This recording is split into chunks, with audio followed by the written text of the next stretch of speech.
Oi, caros estudantes, tudo bem? Mais uma aula hoje. A gente vai dar prosseguimento à aula anterior e a gente vai falar hoje de força elástica.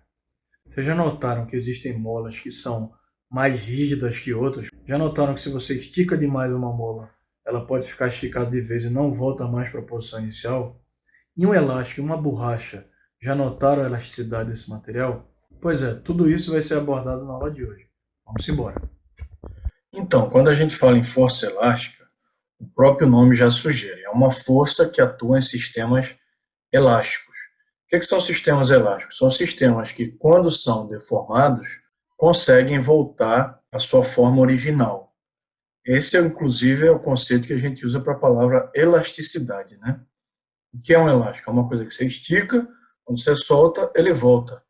Mas não é só esticando, não. Sistemas elásticos podem ser deformados também sendo comprimidos.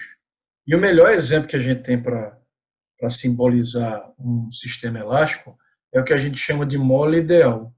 O que é a mola ideal? É uma mola que ela, primeiro, sempre vai trabalhar no limite elástico dela, vou explicar o que é isso já já, e segundo, é uma mola que não dissipa energia, é uma mola que tem massa desprezível, porque na prática, quando você fica fazendo uma mola oscilar, principalmente se forem oscilações repetitivas, cíclicas, essa mola tende a esquentar. E esse aquecimento é uma prova de que está havendo a dissipação interna, perda de energia no sistema. Então a gente vai desconsiderar essa perda de energia para uma mola ideal. Eu vou falar do que é limite elástico já já, mas vamos entender primeiro esse experimento aqui. Imagina que você tem um chamado sistema massa-mola, é um bloco de massa M interligado a uma mola, e essa posição que está aqui, onde a mola se encontra nesse comprimento, e essa posição do bloco é a posição onde a mola está, a gente chama de relaxada. Então, essa posição aqui, ó, eu vou chamar ela de x igual a zero, né? A posição onde a mola está relaxada. Significa que ela não está nem comprimida, nem distendida. Ela não está deformada. Ela só está conectada a esse bloco, a essa parede aqui, e também vamos desconsiderar, a gente não sabe que ainda, porque ainda vou falar, mas vamos desconsiderar de todo jeito o atrito aqui no piso. Então, o que eu vou fazer agora? Eu vou mostrar o que aconteceria, por exemplo, se eu esticasse essa mola ou se eu comprimisse ela. Imagine que eu estiquei essa mola e essa figura aqui está mostrando a comparação da posição da mola antes e depois, do bloco antes e depois. Então, antes ele estava na posição onde a mola estava relaxada, na posição x igual a zero, e agora aqui embaixo ele está numa posição que eu vou chamar de x em relação ao zero. Então, esse comprimento aqui eu vou chamar de x. Ó. Vejam que se você comparar aqui a posição anterior com a nova posição, né, você vê claramente que o sistema está em outra posição. A mola está distendida ou esticada. Se a gente for olhar o diagrama de forças nesse bloco de baixo e no bloco de cima, no bloco de cima, se tivesse G para baixo, né, normalmente tem, eu teria, além da força-peso aqui para baixo, eu teria, se tem apoio na superfície, aula passada, força normal. O sistema está em equilíbrio, essas duas teriam o mesmo módulo, se anulariam, sem nenhum problema. Se a gente vier aqui para baixo, eu continuo tendo a força-peso para baixo e continuo até a normal para cima. Não há movimento nessa dimensão, nessa direção y, posso chamar de y, então, mais uma vez, elas têm o mesmo módulo. Mas a mola está deformada, e a mola é um sistema elástico. Como qualquer sistema elástico, ela tende, ela quer voltar para a posição relaxada. Como é que ela faz isso? Aplicando agora nesse bloco ao qual ela está conectada, uma força apontando lá para o zero, a posição x igual a zero, essa força a gente chama de força elástica. Então, a força elástica aqui, ela vai atuar para a esquerda da figura, porque ela vai tentar levar essa mola, esse bloco, para a posição x igual a zero, já que essa mola foi esticada. Essa força elástica, eu vou falar também o que aconteceria se houvesse uma contração ao invés de uma distensão, mas vamos logo para cá. Essa força elástica, quem estudou ela a primeira vez e quantificou ela foi o físico chamado Robert Hooke, o mesmo cientista que foi o primeiro que observou uma célula ao microscópio, né? O pessoal da biologia fala muito do Hooke. E ele era conterrâneo de Newton, apesar que eles eram meio que rivais, mas o Hooke, o Robert Hooke, ele percebeu o seguinte, que essa força elástica, ela era proporcional a esse X. Quem é esse X? Esse X não é quanto a mola foi esticada aqui nessa figura, a gente vai chamar ele a partir de agora de deformação da mola. Deformação. No SI, essa deformação, a posição, a distância tem que ser medida em metros. E Fel é a força elástica. Força elástica. Como qualquer força, medida em newtons, no SI. Então, a força elástica é proporcional a X. Como é que se transforma uma proporção em uma igualdade? Vocês sabem? É só acrescentar uma constante, chamada constante de proporcionalidade. Então, a força elástica vai ser igual a uma constante, que eu vou usar a letra K, vezes X. Essa é a expressão que nos permite calcular o módulo da força elástica que atua nesse bloco. A força elástica é igual a uma constante vezes a deformação. Essa constante aqui tem um nome. A gente chama ela de constante, CTE, constante elástica da mola. Se você parar para pensar só nessa constante, vamos isolar ela dessa equação aqui, ó. K vai dar, o X vai dividindo, né? Força elástica sobre X. Vamos primeiro pensar na unidade dela. Então, a unidade de K vai ser a unidade de força pela unidade de deformação. A unidade de força no SI é Newton, deformação é metro. Então, a unidade da constante elástica, K, é Newton por metro. Agora, para pensar nesse Newton por metro. Então, por exemplo, se uma mola tiver uma constante elástica de 100 newtons por metro, significa dizer que eu preciso de 100 newtons para deformar essa mola 1 metro. Concordam? Isso tem a ver com a dureza da mola. Então, quanto maior o K da mola, mais rígida ela é. Vamos falar de uma maneira bem simples. Mais newtons eu preciso para deformar ela 1 metro. Então, molas muito duras têm o K elevado. Molas mais molinhas têm o K reduzido. Por exemplo, não sei se vocês já viram aquelas molas de carro, né, que a gente às vezes vê em ferro velho. O carro ele tem lá o amortecedor e que é conectado à roda, mas em volta do amortecedor tem uma mola, que é quem faz o amortecedor voltar para a posição original quando ele é deformado. Essa mola ela é super dura. Quem já teve a oportunidade de brincar ou de ver uma em ferro velho, eu já fiz isso quando era guri, você pisa lá naquela mola, ela nem sai do lugar, nem parece que é uma mola, é um negócio tão rígido, porque o K dessa mola é elevado, afinal, gente, isso aqui é para sustentar um carro, né? Normalmente tem 4 dessas aí, por isso que essa mola é uma mola rígida e tem um K elevado. Agora, para eu falar da questão vetorial dessa força elástica, vou falar do outro exemplo agora. O que aconteceria se ao invés de eu esticar essa mola, eu tivesse comprimido ela, deformado ela por compressão? Se eu tivesse comprimido ela, ou seja, empurrado o bloco e essa mola ia ficar bem compacta, comprimida, o que ia acontecer é, mais uma vez, eu tenho lá peso para baixo, isso não vai, nesse problema, influenciar em nada, tá? Tem problema que vai, peso com força elástica, mas aqui não, porque o peso é normal, estão se anulando. Mas se eu comprimisse essa mola aqui para a esquerda da figura, né, a força elástica ia tentar, lembra que eu falei, levar sempre a mola, a posição da mola para a posição relaxada, ou seja, levar o bloco para a posição x igual a zero. Então, essa força elástica atua no bloco agora para cá, para a direita. Ó. Força elástica para a direita. Pode puxar ela para a direita se quiser, aqui para a ponta do bloco não faz diferença, né? Então, essa força seria apontando para o zero mais uma vez. Essa deformação aqui, se eu quiser criar um eixo lá, como se fosse um eixo x, eu posso chamá-la de menos x, para dizer que ela está à esquerda do zero, do x igual a zero. Então, como é que eu determino as 3 características desse vetor força elástica?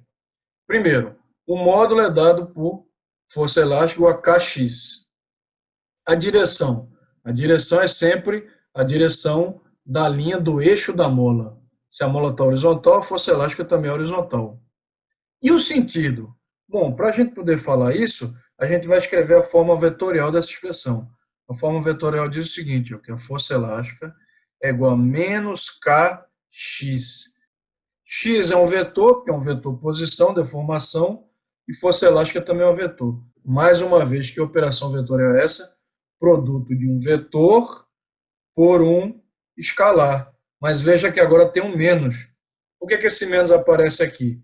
Para dizer que o vetor força elástica é sempre contrário à deformação. Olha que legal. Se a deformação for para comprimir, a força elástica vai ser tentando distender. Se a deformação for para distender, a força elástica vai ser para comprimir. Então, a gente diz que essa propriedade que a força elástica tem, de sempre levar o sistema para a posição de equilíbrio, a gente diz isso dizendo que a força elástica é uma força restauradora. Ela sempre restaura o sistema para a posição de equilíbrio. Essa lei aqui, do jeito que ela está, a gente conhece ela como lei de Hooke, em homenagem lá ao Robert Hooke, que eu falei, que foi o físico lá, o cientista que quantificou essa equação pela primeira vez. Então a gente costuma até dizer, se uma mola é Hookeana, ela obedece à lei de Hooke, significa que ela está lá no limite elástico dela. Não é Hulk, incrível Hulk lá do Avengers, não, viu?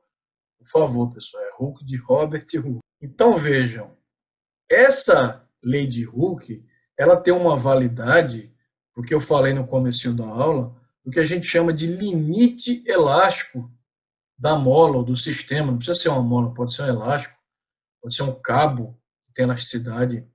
E o que é isso? Vamos entender melhor isso. Quando você começa a esticar um corpo, a deformar um corpo, vamos usar como exemplo a mola, você começa, por exemplo, aqui uma mola, a esticar ela, puxar ela, ela começa a deformar.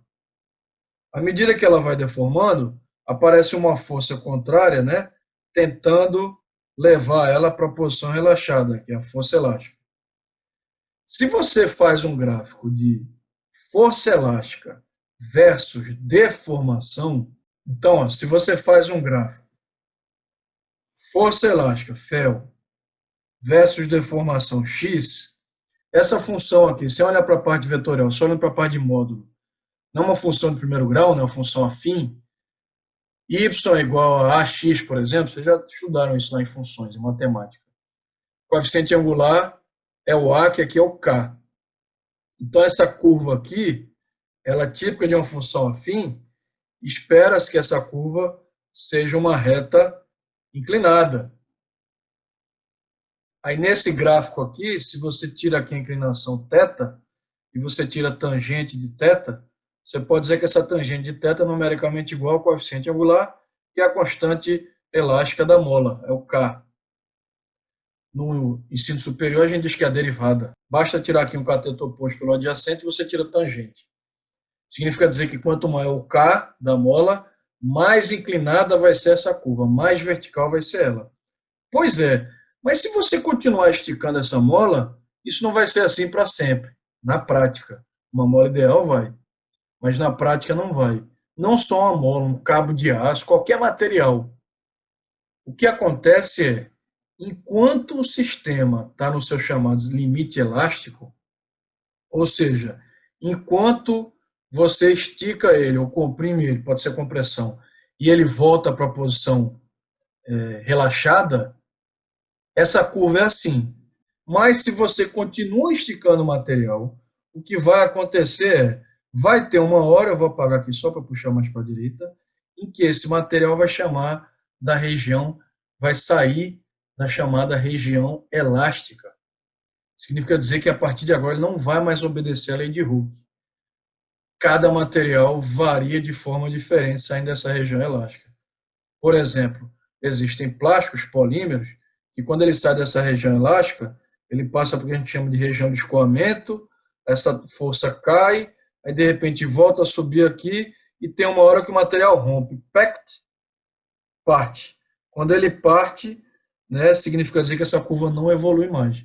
Essa região aqui, que está fora da lei de Hooke, que não obedece mais à lei de Hooke, ou seja, você não consegue mais fazer uma relação x e f linear, né? Claramente isso aqui não é mais linear.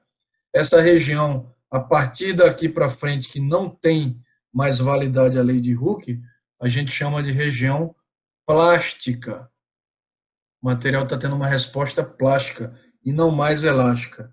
E essa região daqui para cá, onde ele responde à lei de Hooke, a gente diz que é um comportamento elástico ou uma região elástica do material. Interessante, né?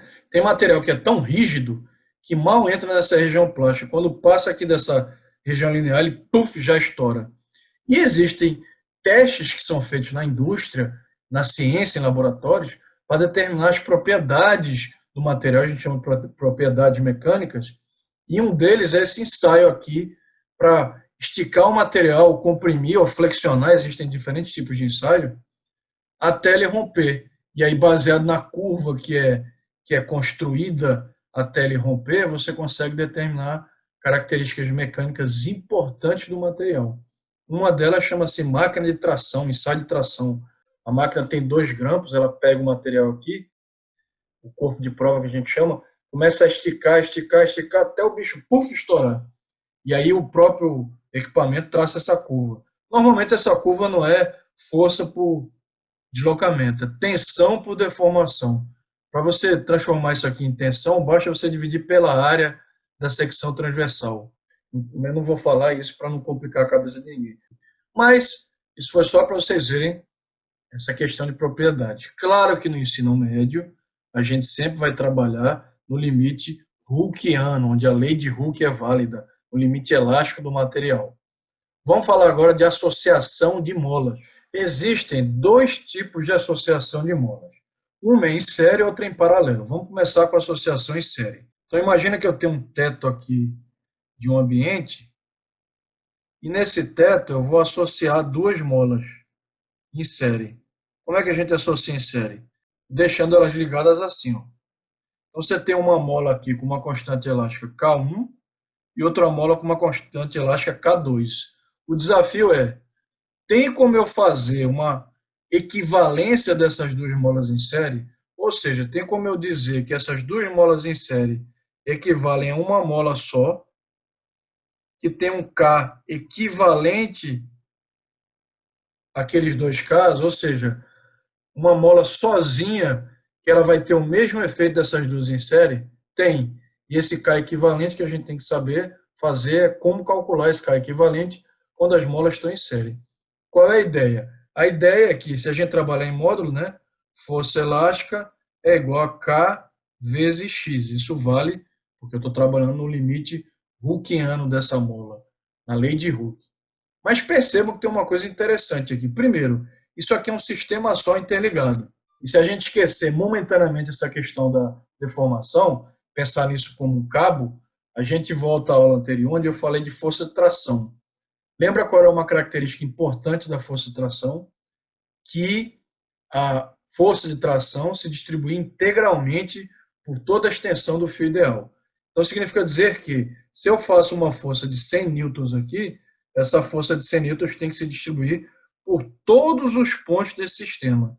Traduzindo em miúdos, a força elástica 1 tem que ser igual à força elástica 2, que é igual à força elástica naquela mola ali equivalente, que eu estou chamando de EQ de equivalente. Se a força elástica é igual, isso já é uma coisa importante que a gente vai usar já já. Mas, imagine que essa mola aqui deformou um X1. E essa mola, quando for esticada, imaginando que eu vou esticar o sistema, ela vai deformar uma quantidade X2, né? Então, eu peguei 2 molas em série, conectei um bloquinho e o peso dele fez as 2 molas distenderem. Se uma mola esticar, sei lá, 1 milímetro e a outra 2 milímetros, vocês concordam que isso equivale a uma deformação total de 3 milímetros, né? Essa deformação equivalente aqui, ó, ela vai dar a deformação da mola 1 mais a deformação da mola 2. Se força elástica é Kx puxando aqui, ó, se eu isolar o X, X é igual a força elástica sobre K. Não é isso? Então, cada Xzinho desse daqui, eu posso transformar em força elástica por K. Vamos fazer isso aqui, ó. Eu vou puxar para cá. No lugar do X equivalente, eu vou trocar por força elástica equivalente sobre o K equivalente. Lembra que eu mostrei agorinha, que o X, que é a deformação, pode ser escrita como força elástica pela constante elástica. Esse X equivalente é a força elástica equivalente pela constante elástica equivalente. Isso aqui é igual a X1 força elástica 1 pelo K1 e X2 força elástica 2 pelo K2. Mas nós chegamos à conclusão aqui que as três forças elásticas são iguais. Se elas são iguais, eu posso simplificar a equação por força elástica. Corta todo mundo ali, cancela. Isso aqui vai ficar como no final? Vai ficar assim, ó. 1 sobre K equivalente é igual a 1 sobre K1 mais 1 sobre K2. Olha que interessante, como fica interessante quando você vai calcular o K equivalente de uma associação em série de molas. É só você dizer que o inverso do K equivalente é igual à soma dos inversos do K de cada mola. E aí, cuidado, você vai ter que tirar o mínimo quando for resolver isso aqui, depois inverter, fazer produto dos meios é igual ao produto dos extremos. Inclusive, para quem já estudou resistores e capacitores, isso aqui se parece muito com associação em paralelo de resistores e em série de capacitores. Mas também não vou entrar nesse ponto aqui, para não complicar a cabecinha de vocês. Se eu quiser generalizar, então, para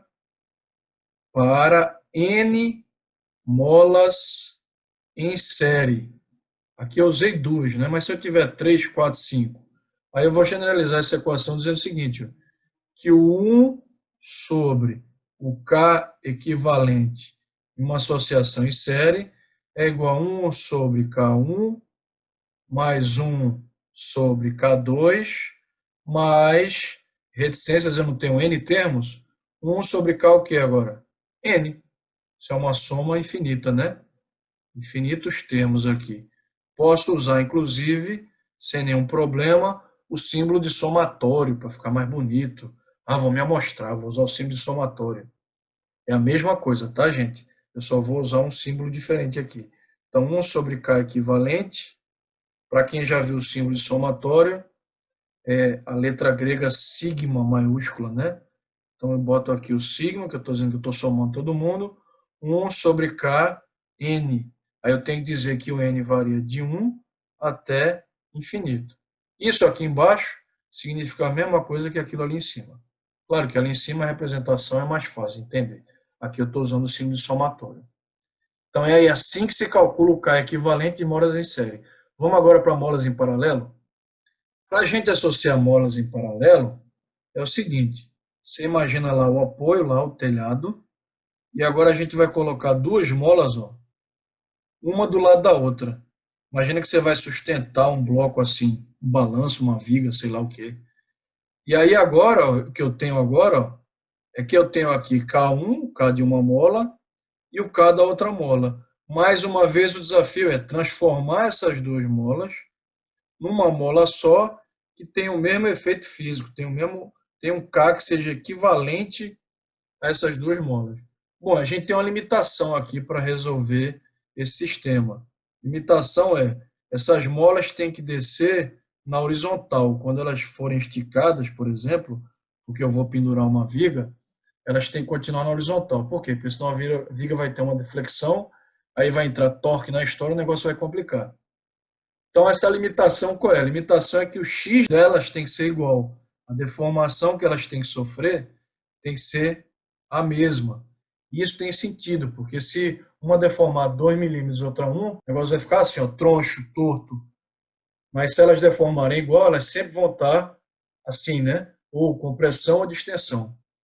E agora o que eu tenho uma força elástica, por exemplo, se essa mola for esticada, que vai atuar para cá, para cima, força elástica 1, e tem uma força elástica 2 aqui, que também vai atuar para cima, se essa mola for esticada, como eu estou dizendo aqui, ó, para baixo. Então, essas duas forças vão se somar, né? Elas estão apontando para o mesmo lado.